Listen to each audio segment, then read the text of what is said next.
தாத்தா நீங்க எந்த தொகுதி? இதே தொகுதி தான். உங்க தொகுதி எம்எல்ஏ யாரு? அது எங்களுக்கு தெரியாதுங்க எம்எல்ஏ யாருன்னு.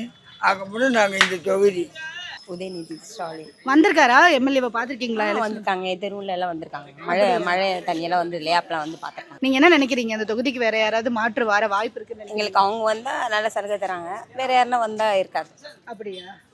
உதயநிதி ஸ்டாலின் வந்திருக்காரா தொகுதிக்கு? பார்த்துருக்கீங்களா? வந்துக்கிறாரு, பார்த்துருக்கோம். இப்போ 2021 எலெக்ஷனில் அவர் தான் நின்று ஜெயிச்சாரு. 5 வருஷமா அவர் வந்து இருக்காரு எம்எல்ஏவா. இந்த தொகுதிக்கு ஏதாவது நல்லது பண்ணியிருக்காருன்னு நினைக்கிறீங்க? நிறைய பண்ணிக்கிறாரு, சாதனைலாம் நிறைய பண்ணிக்கிறாரு. இப்போ எலெக்ஷன் இன்னும் 2 மாசத்துல வரப்போகுது. திரும்பவும் உதயநிதி வருவாருன்னு நினைக்கிறீங்களா, இல்லை வேற யாராவது வர்றதுக்கு வாய்ப்பு இருக்கா? அவர் தான் வருவாருன்னு எனக்கு. உங்க எம்எல்ஏ வந்திருக்காரா? பார்த்துருக்கீங்களா அவரை? பார்த்துருக்கோம். ஏதாவது பண்ணியிருக்காரா? இப்போ இந்த 2026 எலெக்ஷன்ல யார் வருவாங்கன்னு நினைக்கிறீங்க? 2026 வந்து எடப்பாடி தான் வருவார்னு எங்களோட கணிப்பு, கண்கணிப்பு அதுதான். அடிமா உங்க தொகுதி எம்எல்ஏ யாரு? எங்கள் தொகுதி எம்எல்ஏ நான் தான் சோறு துணி, நான் தான் சமைச்சு, நான் தான் சாப்பிட்றேன். நான் தான் எம்எல்ஏ.